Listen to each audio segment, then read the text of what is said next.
स्वामी समर्थ माझ्या यूट्यूब चॅनलमध्ये सर्व स्वयंसेवकांचं हार्दिक स्वागत आहे। आजचा व्हिडिओ आहे शाकंभरी पौर्णिमा 2026 या विषयावर। शाकंभरी पौर्णिमा ही पौष महिन्यातील पौर्णिमेचं पवित्र तिथी आहे, जी देवी शाकंभरीच्या प्रगट दिन म्हणून साजरा करण्यात येतो। त्या देवीला अन्न, भाज्या, हिरवेपणा आणि समृद्धीची भेट देणारी देवी मानलं जातं। या दिवशी जगातील भुकेल्यांना अन्न दिलं जातं, प्रकृतीच्या भरभराटीसाठी आभार मानले जातात आणि आरोग्य, समृद्धी आणि शांतीसाठी प्रार्थना केली जाते। 3 जानेवारी 2026 वार शनिवार शाकंभरी पौर्णिमा आहे आणि पौष महिन्यातील पौर्णिमा असून शाकंभरी नवरात्रीचा शेवटचा दिवस आहे। या दिवशी शाकंभरी देवीची विशेष अशी पूजा केली जाते। 2 जानेवारी 2026 रोजी संध्याकाळी 6:53 शाकंभरी पौर्णिमेची तिथी ही सुरू होणार आहे आणि 3 जानेवारी 2026 रोजी दुपारी 3:32 3 जानेवारीला पौर्णिमा संपणार आहे। 3 जानेवारीला उदय तिथीनुसार मुख्य शाकंभरी पौर्णिमा ही साजरी केली जाणार आहे आणि या दिवशी सत्यनारायणाची पूजा देखील आपल्याला शनिवारी प्रदोष काळातच करायची आहे। या दिवशी काय विशेष असं आपल्याला करायचं आहे तर देवी शाकंभरीचं प्रगट दिन आहे। अन्न, भाज्या, फळे या देवतेची पूजा या दिवशी आपल्याला करायची आहे। प्रयागराजमध्ये सुद्धा हा पहिला शाही स्नान सुरू होणार आहे। या दिवशी सात्विक पूजा, अन्नदान, सत्यनारायण पूजा या दिवशी केल्यानं विशेष फलदायी ठरतं। पौष महिन्यातील पौर्णिमा ही शाकंभरी पौर्णिमा म्हणून ओळखली जाते। या दिवशी देवी दुर्गेचं हे एक विशेष रूप आहे आणि ही देवी शाकंभरी देवीचं रूप मानलं जातं। त्या दिवशी या शाकंभरी देवतेची पूजा केल्याने सुख, समृद्धी, धनधान्य आणि आरोग्याची प्राप्ती होते। जर कोणाची शाकंभरी देवता ही जर कुलदेवी नसेल तर ती देखील आपल्या कुलदेवीचा जो मंत्र जाप आहे तो आपल्याला करायचा आहे। आपल्या कुलदेवतेची सेवा आपल्याला करायची आहे। प्रत्येक कुळाची, प्रत्येक व्यक्तीची ही वेगवेगळी कुलदेवता असते, त्यानुसार आपल्याला कुलदेवतेची पूजा करायची आहे। या दिवसाचं काय महत्त्व आहे, काय कथा आहे या संदर्भात थोडंसं मी सांगणार आहे आणि पूजा कोणती करायची, या दिवशी काय करावं, काय करू नये हे विशेष मंत्रसुद्धा सविस्तर सांगणार आहे। शाकंभरी पौर्णिमेचं महत्त्व म्हणजे ही पौष शुक्ल पक्षातील पौर्णिमा आहे, जी शाकंभरी नवरात्रीचा शेवटचा दिवस असते। ही देवी शाकंभरी जी जगाची पोषण करते आहे, तिच्या पूजेने अन्नधान्याची कमतरता दूर होते आणि पैशाची समस्या देखील संपते, जीवनात सकारात्मकता येते असं म्हटलं जातं। की पुराणामध्ये काही देवी भागवत असेल किंवा दुर्गा सप्तशतीनुसार ही देवी अकाल आणि दुष्काळ दूर करणारी। या दिवशी उपवास आणि दान पूजा केल्यानं देवीची विशेष अशी कृपा आपल्याला मिळत असते।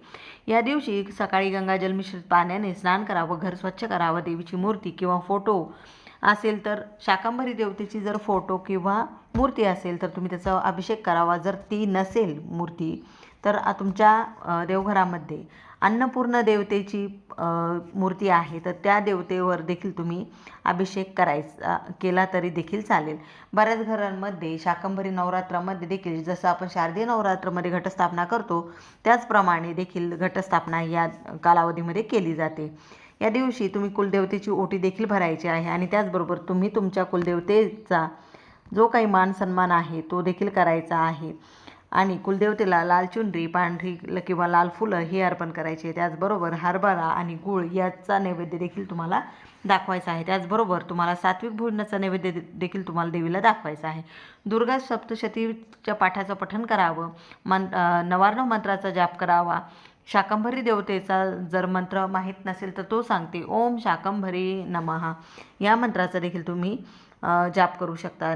नैवेद्य आरती तर करायचीच आहे, त्याबरोबर आपल्याला हवन देखील करायचं आहे आणि हवन करत असताना आपण दुसरा कुठलाही मंत्र नसेल तर फक्त ओम ऐं ह्रीं क्लीं चामुंडाय विचे स्वाहा, ओम ऐं ह्रीं क्लीं चामुंडाय विचे स्वाहा, ओम ऐं ह्रीं क्लीं चामुंडाय विचे स्वाहा असं म्हणून देखील तुम्ही हवन करायचं आहे आणि हवन कसं करायचं हे प्रत्येकाला माहीत आहे। या दिवशी दुर्गा देवीच्या मंदिरात जाऊन तुम्ही सात्विक जीवन जगावं, ध्यान जप करावा, देवी दुर्गा सप्तशतीचं पाठ देखील तुम्हाला करायचं आहे।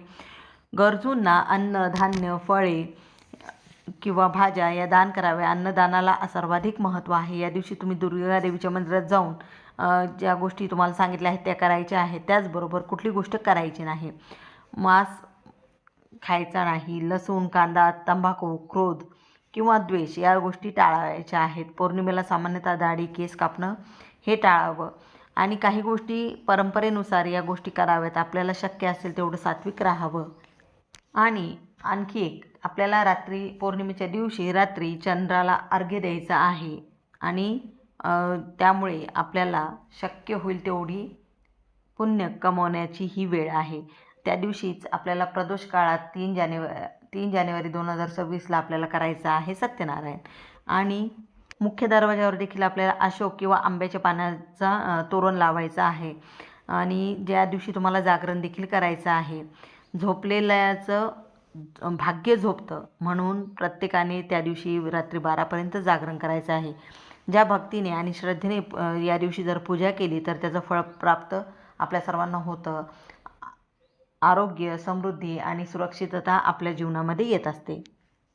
म्हणून शाकंभरी पौर्णिमा ही केवळ एक धार्मिक दिवस नाही, ती आभार करण्याची, कृतज्ञता मानण्याची ही पौर्णिमा आहे.